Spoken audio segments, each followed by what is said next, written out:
అతిశయమా పరిపాలించు, అతిశయమా ఓదార్చు, ఆశ్రయమా ఓదార్చు, ఆశ్రయమా ప్రసన్నం. పాడదాం అందరం.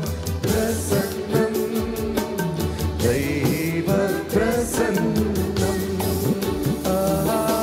ప్రసన్నం ప్రసన్నం దైవ ప్రసన్నం, రాజాది ప్రసన్నం చాలునయ్యా, ఎప్పుడు నాకు చాలునయ్యా, రాజాది ప్రసన్నం చాలునయ్యా, ఎప్పుడు నాకు చాలునయ్యా ప్రసన్నం.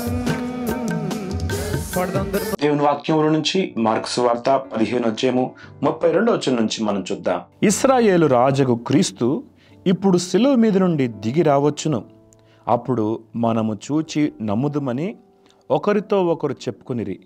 ఆయనతో కూడా సిలువ వేయబడిన వారును ఆయనను నిందించిరి. దేవుడి మాటలను మన వెనుకడిలో దీవించునుగాక. యేసుక్రీస్తు యొక్క సిలువ వృత్తాంతాన్ని ఈ భాగంలో మనం చూస్తున్నాం.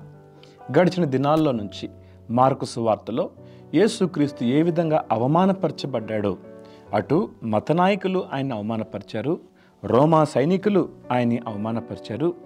అంతేకాదు సిలువ పక్కన దొంగలు కూడా యేసుని నిందించి అవమానపరిచినట్లుగా మనం గమనిస్తాం.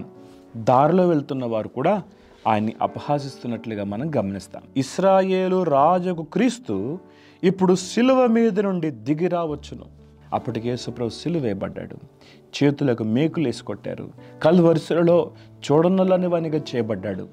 యేసుప్రభుని ఇశ్రాయేలు రాజుకు క్రీస్తు, నీవు ఇశ్రాయేలుకి రాజువా, నీవు క్రీస్తువా, అయితే నువ్వు సిలువ మీద కిందికి దిగు ఆయన్ని అపహాసిస్తూ అవమానపరుస్తున్నట్లుగా మనం గమనిస్తున్నాం. యేసు ప్రభు సిలువ పైన వేలాడబడుతున్నప్పటికి కూడా సాతానుడు అక్కడ కూడా ప్రభుని శోధిస్తున్నాడు. యేసు ప్రభు సిలువ మరణం పొందకుండా చేయాలని యేసు ప్రభు యొక్క బాల్యం నుండి ప్రయత్నం చేస్తూ వచ్చాడు. హేరోదు యోదయ బెత్లెహేములో 2 సంవత్సరాల వయసు లోపలున్న ప్రతి మగబిడ్డల్ని చంపినట్లుగా, ఇలా చచ్చిపోతే యేసుప్రభు కూడా మరణించేస్తే అయిపోద్ది, ఇంకా యేసుప్రభు శిలువ మరణం పొందడు అనుకున్నాడు సాతానుడు. మానవాళికి రక్షణ ఇంకా రాదు అనుకున్నాడు. కానీ సాతాను అక్కడ ఓడిపోయాడు. సరే, యేసుప్రభు శోధించబడే సమయంలో నీవు దేవుని కుమారుడు అయితే పైనుంచి కిందకు దూకు, నిన్ను దేవదూతలు ఎత్తి పట్టుకుంటారు అని అక్కడ కూడా శోధించాడు. అంటే అలా చనిపో, ఎందుకు శిలువ మరణం ఎందుకు అన్నట్లుగా సాతానుడు ప్రయత్నం చేశాడు. అంతేకాదు యేసు ప్రభు శిలువ మరణం పొందకుండా చేయాలని ఎన్ని ప్రయత్నాలు. ఒకరోజు పేతురు అంటాడు, ప్రభువా నీకు శిలువ మరణం దూరమగునుగాక అన్నాడు. యేసు ప్రభు అన్నాడు, సాతానా నా వెనక్కు పో. మరొకసారి పేతురు అంటాడు, మనం ఇక్కడే ఉంటాం మంచిది అన్నాడు. అలా ఎన్నిసార్లు యేసు ప్రభు శిలువ మరణానికి ఆటంకాలు, అభ్యంతరాలు కలిగాయి. కానీ యేసు ప్రభు శిలువ మరణం పొందటానికి తనను తాను సిద్ధపరచుకున్నాడు. శిలువ పై నుండి కూడా నువ్వు దేవుని కుమారుడవైతే దిగు, నువ్వు క్రీస్తువైతే శిలువ నుంచి దిగి నిన్ను నువ్వు నిరూపించుకో. యేసు ప్రభు శిలువ నుంచి దిగితే మానవులకి రక్షణ వస్తుందా?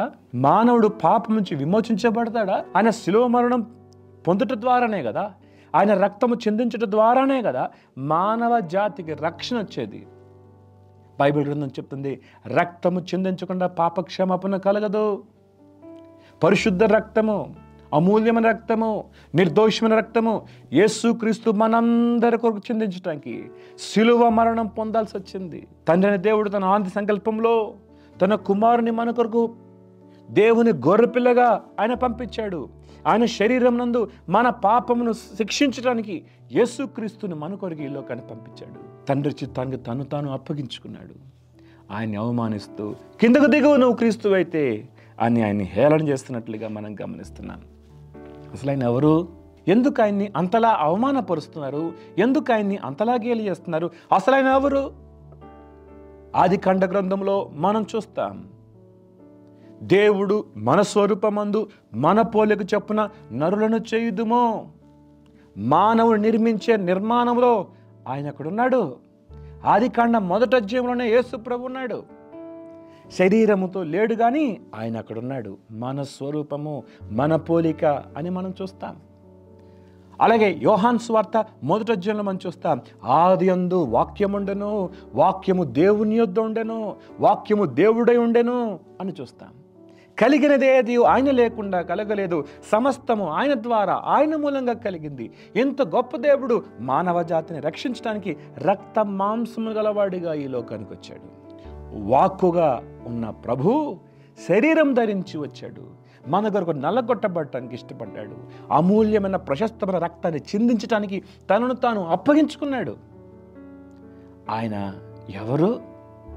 ఆయన మన కొరకు దీనుడిగా తగ్గించుకున్నాడు. ఫిలిప్పీ పత్రికలో మనం చూస్తాం, ఆయన దేవుని స్వరూపం గలవాడై ఉండి దాసుని స్వరూపం ధరించుకున్నాడు. రిక్తునిగా తనను తానే చేసుకున్నాడు. ఎందుకు? నీవు నేను ఆయన కల్వరి శిలువలో రక్తం కార్చకపోతే మనకు రక్షణ దొరకదు. మనకు రక్షణ ఇవ్వాలంటే ఆయన మరణం తప్పలేదు.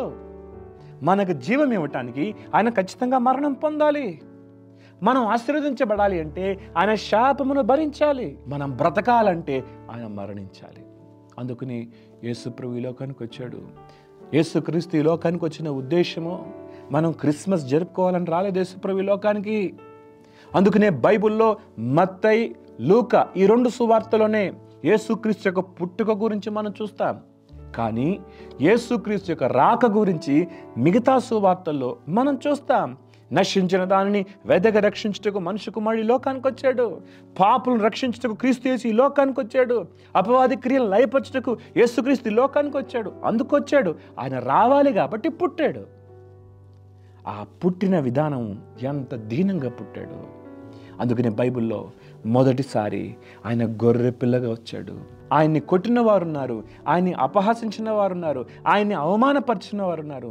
ఆయన ముఖం మీద కాండ్రం చుమ్మేశారు. ఆయన కళ్ళను గట్టి ఎవరు కొట్టారో చెప్పు, ప్రవచించు అన్నారు. ఎంత అవమానపరిచారు నా ప్రభువుని. వీటన్నిటినీ ఆయన భరించాడు. తను తాను సిద్ధపరచుకున్నాడు. ఆ గెత్సెమనే తోటలో ప్రార్థనలో తండ్రికి అప్పగించుకున్నాడు. తండ్రి చిత్తాన్ని చేయటానికి అప్పగించుకున్నాడు. తండ్రిని దేవుడు అంటాడు, అతను నలగొట్టకు యెహోవాకి ఇష్టమాయను. తండ్రికి ఇది ఇష్టమా? అయితే నన్ను నేను అప్పగించుకుంటాను. మరణం పొందినంతగా విధేయత చూపిస్తాను, సిలువ మరణం పొందినంతగా విధేయత చూపిస్తాను అని యేసు ప్రభు ఎంత విధేయత చూపించాడో. దేవుడి మాటలు దించిన గాక ప్రార్థన. మహోన్నతుడకు దేవ సర్వాధికారానికి స్తోత్రాలు. ఏదైనా మీరు మాతో మాట్లాడిన ప్రతి మాటను బట్టి వందనాలు. నీ మాట ఆత్మీయ జీవమైంది. మా కొరకు కల్వరి శిలువలో చూడనలని వానిగా చేయబడ్డావు. వ్యసనాక్రాంతునిగా, వ్యాధి నందిన వానిగా మా కొరకు అయా మా పాపమునంతటిని భరించి, మా శాపాన్ని సహించి మాకిచ్చిన రక్షణ, విడుదల, విమోచన, పాపక్షమాపణ బట్టి స్తుతులు చెల్లిస్తున్నాం. ఇంకా మా ప్రియుల్లో నీ ప్రేమను గుర్తించిన వారు నీ యందు విశ్వాసం ఉంచి నిత్య జీవనం అనుభవించే గొప్ప కృప ఇవ్వమని యేసు నామములో అడుగుతున్నాం తండ్రి. ఆమేన్.